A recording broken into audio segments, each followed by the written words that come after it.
우리 주님의 은혜와 평강이 모두에게 넘치기를 소원합니다. 이 아침에 함께 묵상하실 말씀은 고린도전서 14장 20절에서 40절 말씀입니다. 우리 함께 26절까지 말씀을 읽겠습니다. 형제들아, 지혜에는 아이가 되지 말고 악에는 어린 아이가 되라. 지혜에는 장성한 사람이 되라. 율법에 기록된 바 주께서 이르시되 내가 다른 방언을 말하는 자와 다른 입술로 이 백성에게 말할지라도 그들이 여전히 듣지 아니하리라 하였으니 그러므로 방언은 믿는 자들을 위하지 아니하고 믿지 아니하는 자들을 위하는 표적이나 예언은 믿지 아니하는 자들을 위하지 않고 믿는 자들을 위함이니라. 그러므로 온 교회가 함께 모여 다 방언으로 말하면 알지 못하는 자들이나 믿지 아니하는 자들이 들어와서 너희를 미쳤다 하지 아니하겠느냐. 그러나 다 예언을 하면 믿지 아니하는 자들이나 알지 못하는 자들이 들어와서 모든 사람에게 책망을 들으며 모든 사람에게 판단을 받고 그 마음의 숨은 일들이 드러나게 되므로 엎드려 하나님께 경배하며 하나님이 참으로 너희 가운데 계신다 전파하리라. 그런즉 형제들아 어찌할까? 너희가 모일 때에 각각 찬송시도 있으며 가르치는 말씀도 있으며 계시도 있으며 방언도 있으며 통역함도 있나니 모든 것을 덕을 세우기 위하여 하라. 아멘. 오늘 함께 14장 말씀을 묵상할 텐데요. 이 말씀은 11장에서 시작된 교회에서의 공예배가 어떠해야 될지에 대한 결론 부분입니다. 11장부터 사도 바울은 고린도 교회가 질문해온 몇몇 문제를 시작으로 교회의 바른 예배가 어떠해야 될지를 설명했습니다. 특별히 방언과 예언을 중심으로 이야기를 전개해 왔는데요. 오늘 이 말씀에서 그 결론을 짓습니다. 20절에서 구체적으로 이야기를 진행하기 전에 성도들에게 악에는 어린아이가 되고 지혜에는 장성한 사람이 되라고 이야기합니다. 지금 바울이 말하고 있는 방언과 예언 그리고 이 예배의 문제는 오늘 우리 모든 그리스도인에게도 중요한 문제이기 때문에 그렇습니다. 우리 성도님들도 연예인에 대한 지식만 많아지고 또 세상적 지식만 많아지는 사람이 아니라 성경 말씀을 풍성히 알고 누리시는 그러한 지혜에는 장성한 사람들이 다 될 수 있기를 바랍니다. 21절과 22절에서 사도 바울은 이사야서 28장 말씀을 인용하면서 방언이란 어떤 것인지를 설명합니다. 이사야서 말씀의 맥락은 하나님께서 범죄한 이스라엘 백성들에게 그들이 알아듣지 못하도록 다른 나라 말을 사용하는 사람을 통해서 뜻을 전하겠다라는 내용입니다. 그래서 이사야서의 말씀의 핵심은 방언은 사람이 알아듣지 못하는 것이 특징이다라는 것입니다. 바울이 이렇게 구약 성경을 인용하면서까지 방언 문제를 깊이 다루는 이유는 고린도 교회 안에 방언의 은사를 받았다고 주장하는 사람들이 공예배 시간을 방해하면서까지 방언 기도를 고집했었기 때문입니다. 23절 말씀을 같이 읽겠습니다. 그러므로 온 교회가 함께 모여 다 방언으로 말하면 알지 못하는 자들이나 믿지 아니하는 자들이 들어와서 너희를 미쳤다 하지 아니하겠느냐? 아멘. 이 말씀에서 온 교회가 함께 모여라는 표현은 주일 낮 예배, 즉 공예배로 모였을 때라는 의미입니다. 주일 예배로 모였는데 모인 성도들이 다 방언으로 말하면 초신자들이나 믿지 않는 사람들이 와서 보고 성도들을 향해서 미쳤다라고 말할 것이 아니냐라는 것입니다. 사도 바울은 지금 방언이 잘못된 것이다 라고 말하지 않습니다.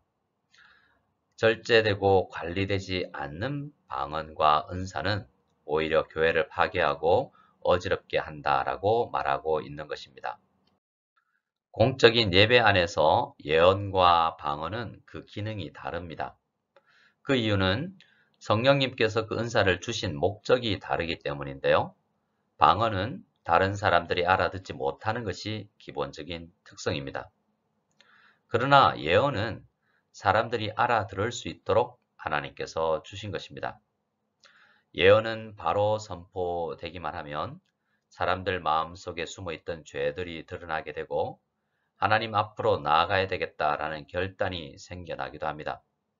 물론 이러한 일들은 성령님의 역사이지만 인간 편에서 이 예언을 향한 다양한 노력을 해야 하는 것입니다. 바울은 오늘 말씀의 중간 결론을 이야기하는데요. 26절을 같이 읽겠습니다. 그런즉 형제들아 어찌할까?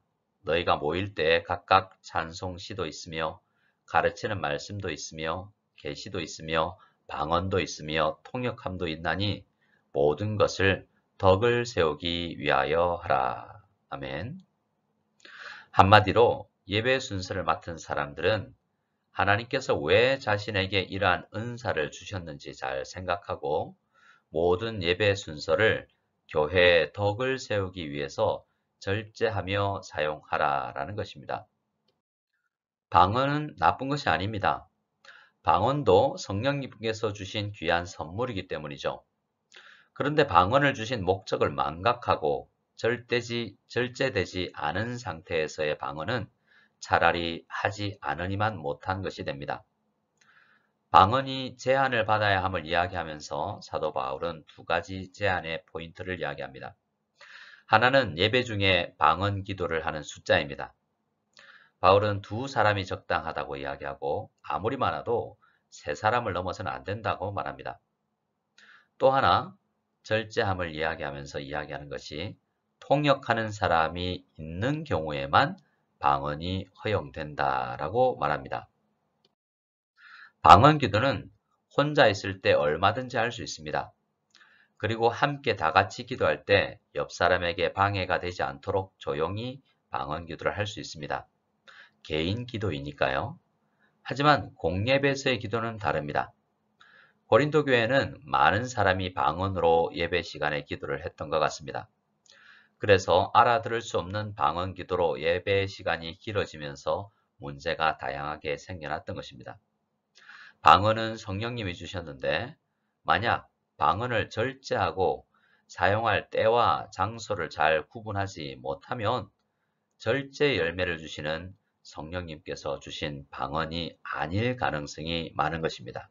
그래서 방언은 절제되어야 합니다. 예언도 제한을 받기는 마찬가지입니다. 예언도 마찬가지로 많은 사람이 너나 없이 나서서는 안 된다라고 이야기합니다. 공예배 안에서 예언을 할 수 있는 사람도 둘이나 셋으로 제한됩니다. 그리고 교회 안에는 예언, 즉 설교를 듣고 분별할 수 있는 사람이 있어야 한다라고 말합니다. 설교는 분별력 있는 성도의 검증을 받아야 된다는 말입니다. 교회 안에서 신학적으로 잘 준비된 사람이 있어야 된다는 것이죠. 방언은 잘못하더라도 알아들을 수 없는 은사이기에 시끄러운 소음만이 될 뿐이라면 예언은 상황이 다릅니다. 예언, 설교가 잘못되면 교회나 이 공동체에 너무나 큰 피해를 주기 때문에 예언은 더 신중히 말씀의 은사, 분별력의 은사가 있는 사람에 의해 제한되어야 하는 것입니다. 예언을 하는 사람을 오늘날에는 설교자 혹은 목회자라고 이야기하는데요. 설교자의 설교를 듣고 신학적인 의미를 분별하여 평가하고 조언할 수 있는 사람이 교회에 있다라는 것은 너무나 중요합니다. 그런데 오늘날 한국 교회 안에서 그러한 충분한 준비가 되어 있는 평신도 성도님들과 이 함께 질서 있게 목회를 감당하는 교회가 얼마나 될까요? 다른 교회는 어떠하더라도 적어도 저희 교회 안에서 말씀 공부에 대한 갈증이 많이 있는 것으로 알고 있습니다. 우리 성도님들은 이 갈증에 목만 축이지 아니하고 제공되는 여러 양육 훈련 프로그램을 통해서 성경 묵상을 통해서 이렇게 말씀의 분별력을 가질 수 있는 성도님들이 많아지기를 바랍니다.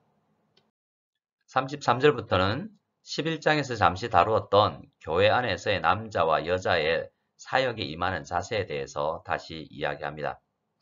33절에서 35절까지 말씀을 같이 읽겠습니다. 모든 성도가 교회에서 함과 같이 여자는 교회에서 잠잠하라. 그들에게는 말하는 것을 허락함이 없나니 율법에 이른 것 같이 오직 복종할 것이요. 만일 무엇을 배우려거든 집에서 자기 남편에게 물을지니 여자가 교회에서 말하는 것은 부끄러운 것이라. 아멘. 이 말씀을 읽으시면 여러분들은 어떻게 생각이 드십니까? 아마도 많은 분들이 받아들이기 힘든 부분이 있을 것입니다. 또 구약과 신약 성경 안에서 여러 사람들이, 여자분들이, 여성 성도님들이 교회 안에서 상당한 활약을 했었지 않습니까? 사도 바울이 너무나 가부장적으로 여성을 비하하는 발언을 하고 있는 것일까요? 분명 이 말씀도 우리 교회에 적용을 해야 할 하나님의 말씀인데 우리는 어떻게 해야 되겠습니까? 우선 여자가 교회 안에서 잠잠해야 한다는 것은 교회 안에서 아무 소리도 내지 못한다라는 의미는 아닙니다. 권위와 질서의 흐름 안에서 일을 해야 한다라는 것입니다. 십계명에서 내 부모를 공경하라라는 이 명령이 있지 않습니까? 그 명령의 의미는 하나님께서 세우신 권위에는 다 순종을 해야 한다라는 것입니다. 그 대표적인 권위로 부모님을 이야기한 것이죠. 여자가 교회 안에서 잠잠하라라는 의미는 교회의 질서를 위해서 하나님께서 불러 세우신 목사와 장로, 안수 집사님의 권위를 인정하고 그 질서를 넘어서는 행동들을 하지 말라라는 의미입니다. 이러한 교회 안의 권위에 대한 문제에 대해서 말씀을 받아들이기 힘든 사람들이 고린도 교회 안에 있었던 것 같습니다. 그러한 사람들에게 사도 바울은 이것이 주님의 명령이다 라고 말합니다. 바울은 36절에서 말합니다. 하나님의 말씀이 너희로부터 난 것이냐 라고 반문하죠. 고린도 교회 안에는 말씀의 권위를 받아들일 수 없다라고 말하는 사람들이 있었기 때문입니다. 남녀의 권위에 대한 위계 질서가 강한 우리 한국적 상황에서도 교회 안에 남성에 대한 권위와 여성의 순종에 대해서 받아들이기가 쉽지 않은 사람들이 있을 것입니다. 그러나 어떤 말씀은 받아들이고 어떤 말씀은 받아들이기 힘들어하는 것은 말씀을 대하는 바른 자세가 아닙니다. 교회 안에는 자기가 깨달아 알고 있는 사실을 가장 옳은 것이라고 생각하고 교회가 지난 2000년간 묵상해온 결과를 받아들이기 어려워하는 사람들도 간혹 있습니다. 그런 자세는 37절처럼 자신을 선지자나 신령한 자로 생각하는 교만에서 나온 자세입니다. 우리 다 같이 38절 말씀을 읽겠습니다. 만일 누구든지 알지 못하면 그는 알지 못한 자니라. 아멘. 이 말씀은 번역이 쉽지 않은 구절입니다. 이것을 문맥을 따라 번역을 해보면 이렇게 됩니다. 만일 누구든지 나 바울이 전하는 권위에 대한 순종의 명령을 받아들이지 않는 사람은 그는 하나님께서 인정하시지 않는 사람이다 라는 것입니다. 사도가 하나님의 뜻을 깨달아 명하는 이 가르침을 받지 않는다면 그리스도인이 아니라라는 강한 표현인 것입니다. 39절, 40절은 14장의 최종 결론입니다. 우리 같이 읽어보겠습니다. 그런즉 내 형제들아 예언하기를 사모하며 방언 말하기를 금하지 말라. 모든 것을 품위 있게 하고 질서 있게 하라. 아멘. 예언이 교회의 덕을 세우는 것이니 사모하라 라고 말합니다. 또 방언은 예언과 같이 동일한 성령님께서 주신 선물이므로 금하지 말아야 한다 라고 말합니다. 제한된 말씀의 가르침 안에서 품위 있게 질서 있게 사용하라 라고 이야기하는 것입니다. 그러면 무엇이 품위가 있는 것이고 질서가 있는 것일까요? 하나님의 성품에 대한 바른 묵상에서 비롯되는 은사의 사용이 품위 있고 질서가 있는 것입니다. 모든 은사의 가장 기본적인 자세는 하나님을 사랑하고 성도들을 사랑하여 교회의 덕을 세우기 위해서 사용하는 자세입니다. 오늘 말씀에서 남자와 여자의 권위, 은사의 활용에 대한 가르침은 사실 굉장히 많은 공부와 나눔이 필요한 주제들입니다. 우리 교회 성도님들은 이 주제에 대해 더 깊은 묵상을 하시고 우리 주님의 마음에 합한 자세로 은사를 잘 활용하여서 든든히 성장하는 우리 모성연합교회 공동체를 만들어 가야 되겠습니다. 오늘 나에게 주신 은사가 성도를 사랑하여 교회를 사랑하여 잘 사용되고 있는지 점검하고 교회 안에서 권위에 대한 바른 인식이 내가 바로잡혀 있는지, 그래서 건전한 교회로 성장해 나가는지 점검해 봐야 되겠습니다. 이렇게 아름답게 건전하게 성장해 나가는 우리 무성연합교회가 다 되기를 소원합니다. 우리 다 같이 주기도문으로 예배를 폐하겠습니다. 하늘에 계신 우리 아버지여, 이름이 거룩히 여김을 받으시오며 나라가 임하시오며 뜻이 하늘에서 이루어진 것 같이 땅에서도 이루어지이다. 오늘 우리에게 일용할 양식을 주시옵고 우리가 우리에게 죄 지은 자를 사하여 준 것 같이 우리 죄를 사하여 주시옵고 우리를 시험에 들게 하지 마시옵고 다만 악에서 구하시옵소서. 나라와 권세와 영광이 아버지께 영원히 싸움나이다. 아멘.